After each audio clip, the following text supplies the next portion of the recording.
મણિપુરમાં ફરી એકવાર સ્થિતિ બેકાબૂ બનતી જોવા મળી રહી છે। 15 તારીખ સુધી ઇન્ટરનેટ સેવા બંધ રાખવામાં આવી છે। મણિપુરમાં ફરી એકવાર સ્થિતિ વણસી રહી છે। પરિસ્થિતિને કાબૂમાં લેવા માટે RAFને રાયોટ કંટ્રોલ વાહનો સાથે બોલાવવામાં આવ્યા છે। દેખાવકારોએ રસ્તાઓ બંધ કરી દીધા છે અને પોલીસને પીછેહટ કરવાની ફરજ પડી છે। પથ્થરમારો સતત ચાલુ છે। ભીડને વિખેરવા માટે બીજી બાજુથી પોલીસે ટીયર ગેસના સેલ પણ છોડ્યા હતા।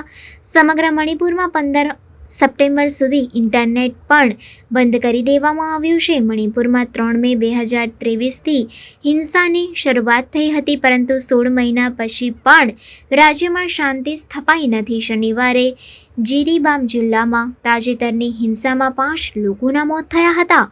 મણિપુરની પરિસ્થિતિની ગંભીરતાનો અંદાજ એ હકીકત પરથી લગાવી શકાય છે કે ત્યાં હિંસામાં સામેલ બંને સમુદાયો પાસે હવે એવા શસ્ત્રો છે જેનો ઉપયોગ સામાન્ય રીતે યુદ્ધમાં થાય છે। સેના એટલી લાચાર છે કે તેણે એન્ટી ડ્રોન સિસ્ટમ તૈનાત કરવી પડે છે।